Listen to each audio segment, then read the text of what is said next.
About 2 months ago, heavy monsoon rains caused floods inundating Nowshera and Charsadda, the districts of Khyber Pakhtunkhwa. The devastating floods paralyzed the civic and rural life of both the districts, besides ruining standing crops in the area. According to a survey, 14 union councils of Nowshera and 8 union councils of Charsadda got completely submerged under water, while schools, water supply schemes, communication, livestock and markets were completely destroyed. Approximately 90 to 95% houses were destroyed and businesses of all sectors have been affected. There are severe diseases and health issues. In regard to children education, all schools have been damaged.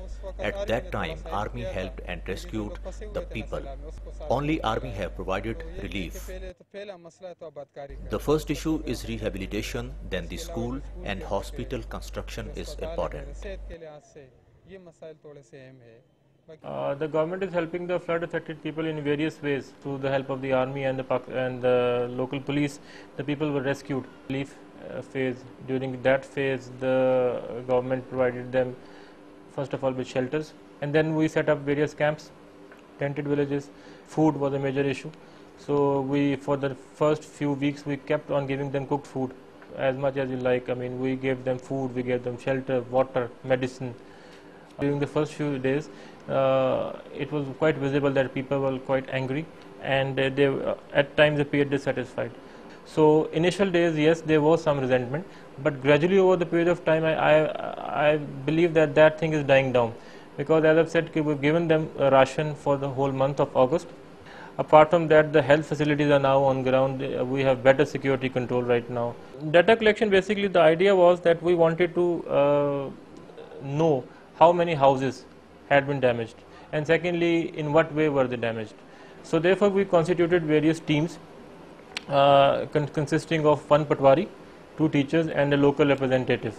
This is the only way registration that we are doing right now.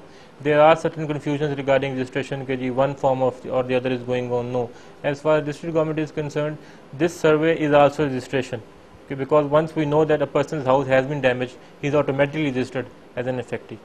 Yes, we do. We've got I guess 2 or 3 mechanisms of that type. For the first grievance that people initially had was that regarding food and other distribution systems. So we had 5 complaint cells at various points in the district. Then later on, with the help of the army and the local police, we set up 2 control points at Akoda and one at Rashakei. The idea was that if anybody had any grievance and any complaint, he could come there and submit a complaint there.